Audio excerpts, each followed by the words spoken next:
Imagine for a second the perfect escape. For a young guy named Keshav, that place was his uncle's village, a totally different world from the hustle and bustle of the city. We're talking endless fields, real tranquility, and just the promise of a peaceful summer vacation. Or so he thought. But you know how it is, sometimes the most peaceful places hide the darkest secrets. What happens when that quiet you've been searching for is shattered by something ancient, something angry, something that's been waiting just on the other side of a locked door? All right, so let's set the scene. Our story is about Keshav. For him, city life is just a constant rush. So any chance he gets, he bolts to his uncle's village. It's his sanctuary, you know? The one place he can actually breathe, recharge, and just slow down. I mean, you can just feel the difference, right? City life for Keshav is all noise, pollution, and just this feeling of being constantly rushed. But the village, that's a whole other story.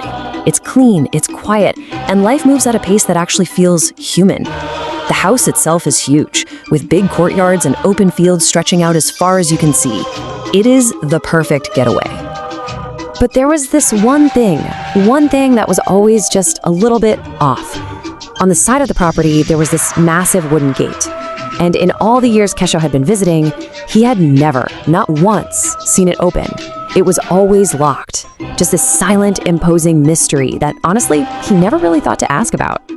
So, this particular year, the heat is just unbearable. Keshav decides to sleep outside in the cool night air. He drags a cot out to the back courtyard, this wide, open space that happens to be a lot closer to that mysterious locked gate. And this one simple decision, well, it's gonna change everything. He's just started to drift off to sleep. The whole village is dead silent. Everyone's asleep. And then a sound just cuts right through that quiet. It's not a cricket. It's not some stray animal.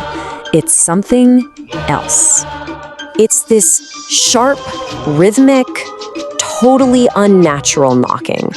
Thak, thak, thak. It's loud, it's insistent, it yanks him right out of sleep, and he knows instantly this is not a dream. Someone or something is deliberately making that sound. He sits up, trying to get his bearings in the dark. It's not coming from the main house. The sound, it's coming from the side of the property, from that huge wooden gate that is never, ever opened. He calls out, "Who is it?" And just like that, total silence. He waits. Nothing. Shaking his head, he figures, it was just the wind, and he goes back to his cot. So he lies back down, trying to shake off that weird feeling. But as he settles in, he gets that distinct, chilling sensation that the courtyard isn't empty anymore. He can just feel a presence nearby. And then he feels it. The cot dips, like someone just sat down right on the edge. He completely freezes. Then the weight shifts, and a body lies down right next to him. In the pitch black darkness, in the middle of this open courtyard, someone is in bed with him. Keshav's mind is just racing, desperately trying to find some logical explanation. Okay, it must be my uncle, he thinks. It's hot inside, he probably just came out for some fresh air. He clings to that thought, shifts over a little to make room, and keeps his eyes squeezed shut, just pretending to be asleep. A few minutes later, the knocking starts again. Louder this time. Annoyed, Keshav decides, all right, I'm waking up my uncle to deal with this. He turns over, and his blood just runs cold. Lying next to him is not his uncle. It's a skeleton, barely covered in this tight, shriveled layer of leathery skin, with these empty black sockets where its eyes should be. He just lets out this raw scream, throwing himself backward off the cot. He lands hard on the ground, scrambling away in pure terror. His heart is pounding out of his chest. He blinks, and he looks back at the cot. There's nothing there. The figure has just vanished into thin air. But the knocking continues, relentless. And now, a mix of pure terror and anger just floods through Keshav. He grabs this heavy stick that's lying nearby, his fear giving way to this desperate need for answers. He starts marching toward the wooden gate, ready to face whatever is making that sound. As he gets closer, the knocking stops. And then, a voice drifts through the wood. It's this strained, pleading whisper. "Please, help me. Open the gate." It sounds like someone is in real trouble.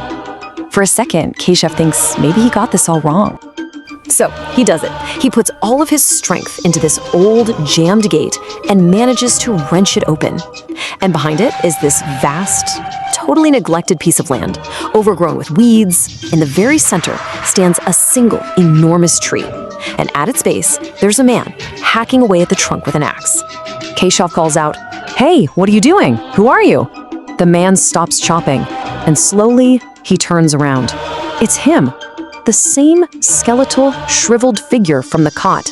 And this time, Keshav doesn't even scream. He just turns and runs for his life. The next morning, Keshav is still completely shaken. He tries to tell his uncle, who just brushes it off as a bad dream, but Keshav knows what he saw was real. Later that day, he's walking through the fields and runs into one of the village elders. He decides to tell him the whole story, and as he talks, the old man's face just goes pale. He knows exactly what Keshav saw. The elder tells him this incredibly tragic story about the land next door. It used to belong to a man named Ramlal, a simple farmer and carpenter, but he was systematically ruined by some powerful guy from the city who took his wood, his crops, and eventually his will to live. With his family being threatened and absolutely no one to turn to, Ramlal took his own life, right there, on that very tree.